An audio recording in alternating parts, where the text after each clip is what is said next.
and as tenants and members of broader communities. But they, I think, also can help find collective solutions. And I was happy to hear in the last panel about the several opportunities for solving problems collectively. We as a society need to do more of that. We don't do it very well. And even when we start cooperatives, we then have to learn how to behave cooperatively, because we're taught right from birth that we have to pick ourselves up and struggle to get ahead individually. So I think artists have a role, and I guess the last thing I would say is, because of this phenomenon that you're all familiar with, artists who are not the star artists, but everyday artists, moving into neighborhoods to find cheap studio space and a place to live, find themselves forced out. You are then in the same position of tens and thousands and millions of other people who are facing the same conditions. So artists kind of keep going back into this mill, this displacement mill, and I think artists are one of the endangered categories in our society because of this. And until all of you become millionaire artists, you're going to have that problem. So let's imagine for a minute that, you know, we've been at this conference for a while now, and let's imagine that this conference is now Stay in New York, the musical. Who's the bad guy here? Do we have a villain, or are we like looking at sort of more of a Batman scenario where everybody is conflicted and everybody is a tortured soul and there is no, it's just blackness?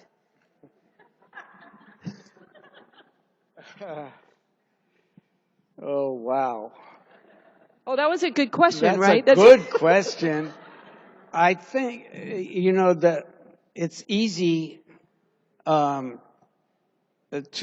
identify, I think, the chief villain, which is the real estate industry.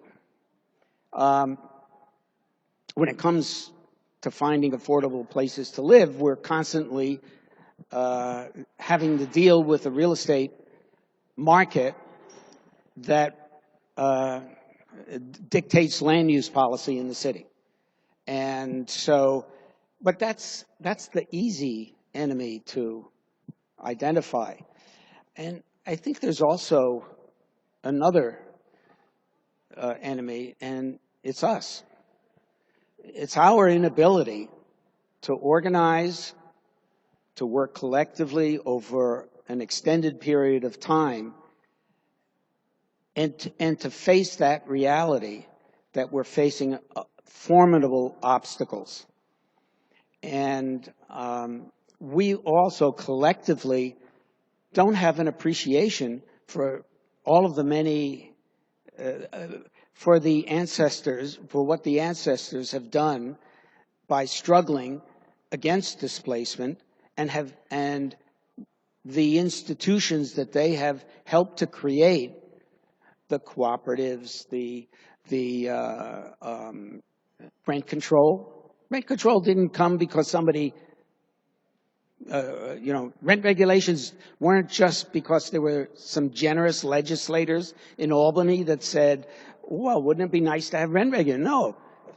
They were afraid that the Socialist Party was going to take over New York. And so the first thing they did was they kicked the socialists out of the legislature, and the second thing they did was pass rent control, because the socialists were organizing tenants. And rent control has been on and off again because tenants keep doing this. They keep organizing, and they're a force. And we have to understand that history and stand on the shoulders of all of these struggles that have preceded us, learn from them, from the mistakes as well as from the what came out of them. I mean, what did they do that was so successful? What lessons can we take from them? Like, I'd like to see some rent control again. Well, we do have rent regulations, Right. and as you know, in Albany, they were just renewed.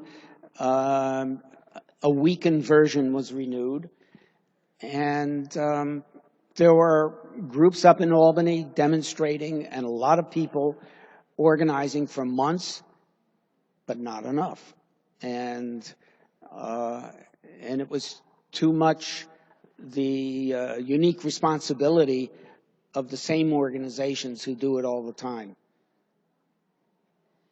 So, I mean, I think this came up in some of your earlier comments, but like, we do have tremendous obstacles, and I think we've talked about them a bunch during the panels in different capacities. It seems like we've got a lot of budget shortfalls, and there are a number of reasons for that, but it seems like at least some of those budget shortfalls come from not enough money from Albany. So we have transportation problems, and now we have like an ambitious affordable housing program, or what at least appears to me to be ambitious.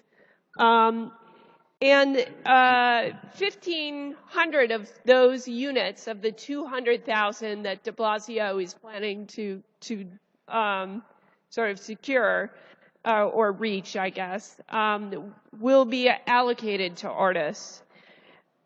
My question is, like, you know, what are your thoughts on the plan? Does it benefit individual groups to be singled out in that way? And does this have a net benefit for the city? Can we be doing more? Well,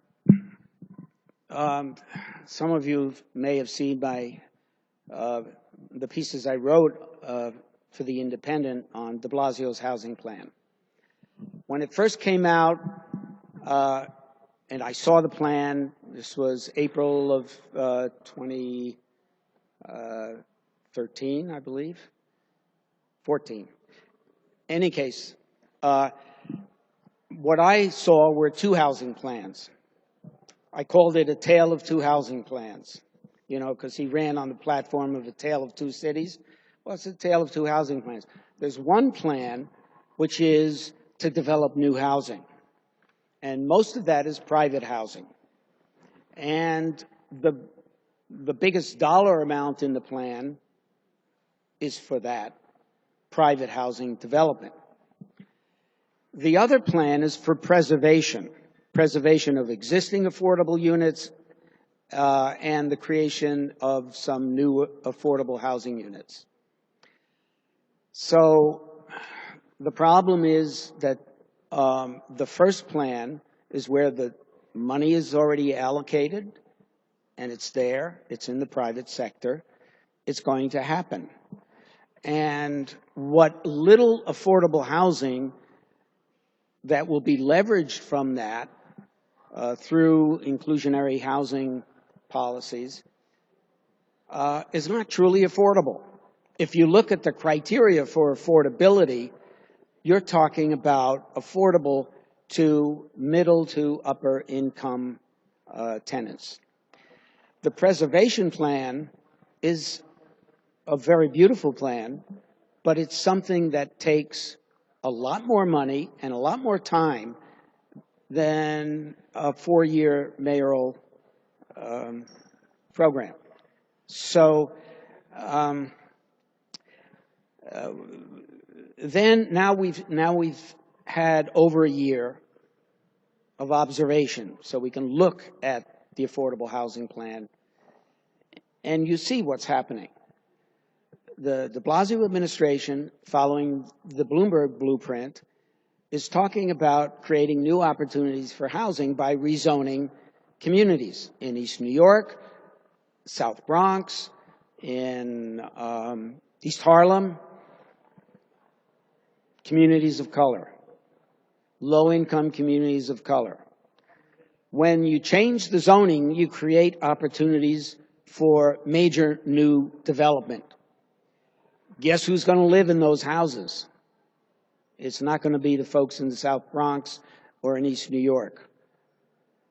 And what about the people already living there who are in either homeowners or renters? Well, as land values go up, when areas get rezoned, their home prices are going to go up, and people are going to be knocking on their door saying, "I'll buy your house. I'll pay you all cash." And the tenants are going to feel even more pressure because they're going to be forced out legally and illegally. There are a whole slew of techniques that landlords have to get out low-income tenants so they can renovate and resell as condominiums to people with higher incomes, or they can demolish buildings and rebuild on the site after it's rezoned. So then when you come along and say, well, we're going to build, don't worry, it's okay, we're going to put in affordable housing. Affordable to who? And who's going to be left? Who's going to get that housing? The people who live there are already gone. And by the way, there is no plan at all in the city to ever trace what happens when an area gets rezoned and the city goes in, promises affordable housing. What happened to the people who live there? Did they improve their conditions? Because that's one of the claims, is development always means growth and betterment. But maybe not. Maybe the people who were working on 42nd Street in a fast food place and were living in the South Bronx and commuting 20 minutes by train are now going to have to go out and live in Long Island and are not going to be able to keep that job anymore because they can't afford to pay the fare on the Long Island Railroad. So I'm always hopeful that this administration will get the message, because people are rebelling in neighborhoods all over the city against this rezoning madness and saying, no, if you want to rezone, do it with us, but do it first, develop a plan and do that with us. And the de Blasio administration heard this, but they're trying to scam neighborhoods all over the place. They're saying, oh, yeah, okay, we'll do a plan with you. You got 6 months. We'll have a 6-month community visioning process, and then we'll do the rezoning. That actually was my experience at the Woodside Community Board meeting that I went to last year. They asked for feedback on their plan and then told us where they were going to rezone. So it was not very much of a conversation. Right. So maybe this affordable units plan, not so ambitious in the end, is some take on that. Mm-hmm. Are there any policies that the de Blasio administration has put forth that will help small business owners in the long run, or artists and artists? I haven't seen any major efforts to protect small businesses, particularly locally owned businesses. I know there is a bill there are actually 2 bills being discussed in City Council. I support the stronger one, which would provide an opportunity for small business owners, and this could include artist studios, to negotiate with landlords who want to jack up the rent. And in the case they can't come to an agreement, provide binding arbitration. Binding arbitration is very important. And that's the one element that distinguishes the good bill from the bad bill. Binding arbitration means the landlord can't just arbitrarily pull out and say, I'm not going to even talk to you anymore, you're gone in 30 days. So is that the Small Business Survival Act that Yes, Jenny thank you. Dubnow was talking about? Yes. Thank you. So you said that there's no, in your book, you talk about how there's no blueprints for community plans, but you do lay out some strategies for land and people. I'm just wondering if you could talk about a few of the tools that we all have at our disposal so that we can, oh, I see. Actually, we're running Out of time. We're running out of time. Let me rephrase this question entirely. You say in your book the most important element in affordability is the perpetual organizing of protest. We've just spent like 6 hours here.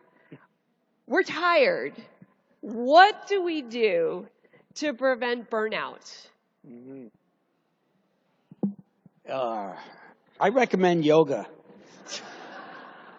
But I mean, I think look, it's a serious issue, though, right? It is absolutely. We have to do this absolutely. all the time. Every tired, like activists are always facing this. Campaigns take a lot of time, a lot of energy, physical, psychological energy, and we have to pace ourselves. And we also have to remember that all organizing has to be, if it's going to be successful, a collective action. So we have to get out of our minds this idea that we individually are the indispensable ones. Because if you start thinking like that, then you will burn out because you will have to do everything. The secret of good community organizing is getting other people to do things and have a true community develop. And there's no formula for that. There's no secret to that. But one of the things it does require is openness and an ability and patience, because everybody comes to the organizing process with a different agenda and a different background and different ideas. And we have to learn how to be tolerant of each other, be patient with each other. And I think that's especially important in a large city like New York, which is so diverse, where people of different ethnicities and ages and different backgrounds we have to learn how to talk to each other. All right. Well, thank you so much for coming out. Please, everyone, remember when you go home to delegate your chores to other people in the household. And that is, I think, a good message that we all can learn from. Delegation is very important. I believe we have a special outro soundtrack to empower us all and think strong thoughts. As we go out into the world, let us win this fight.